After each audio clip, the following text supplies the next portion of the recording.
low levels of radiation, so it has to sit. I mean, they can't, with every other item that they have, because it is a business and it's such a big, lucrative business, they have found ways to produce other marketable materials. You know, they produce a lot of sulfuric acid for industrial uses. But with the gypsum, it's just not viable, at least not with the technology we currently have. So it has to sit, and it's been mandated the last time that I understand that I read, it was about 20 years or more, has to sit just for the radiation to. The EPA mandated that, and so that's part of the technique of mining. They are going to 65-foot deep scoop, and that's just one. They take that, and then they have huge guns of water. They call them water guns.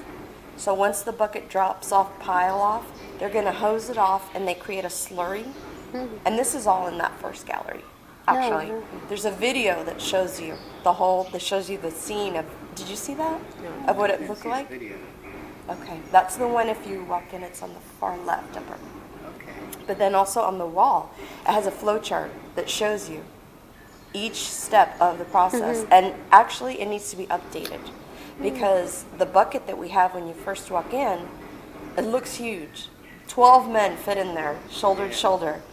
That is outdated, and that's how we got to have it because it's obsolete. So now their capacity continues to grow. The technology is getting better. They're able to spot, geologists go in way before they ever start the process. They have to do all their samples to find out where it's going to be. You don't want to just willy-nilly go in like they used to do.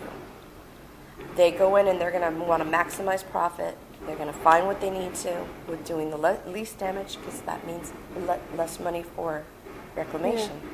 So they are getting better and better specific-wise of being able to say, yeah, that's valuable, or we're going to go there next. And I'm sure that they have like a 10-year plan, 10 years out. Okay, our next spot's going to be, we don't know what that is, but I think maybe, I'm certain they must have something to that effect, if not even more sophisticated.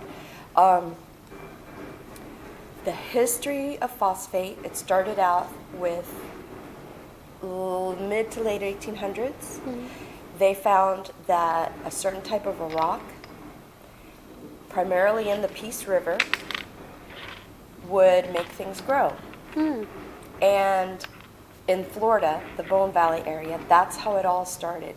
It took many years of them hit or miss, going in by hand with picks and shovels, working in a very fast-flowing river, which has since been diverted many times, and the flow has changed. So the conditions that they worked under when it was, late 1800s in Florida, I mean, it was really, really brutal.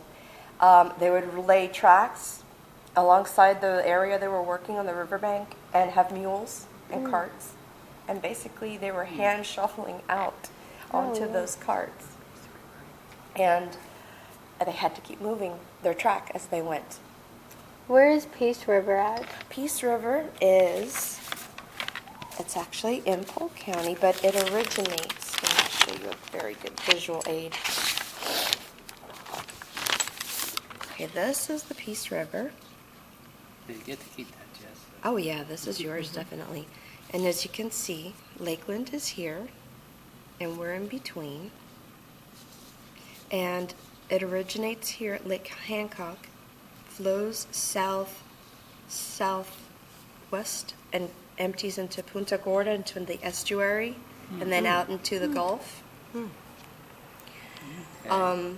Each of these sites are valuable sites in that they've been mined, that they were rich in phosphate deposits, and as a result, fossils were found in those areas.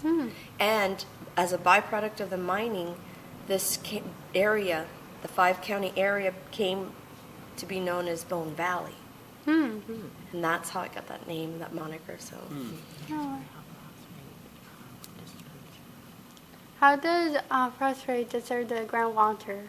How does it get into the groundwater? Yeah, get into the groundwater. Okay, well, phosphorus is a natural element, and it's found in the ocean.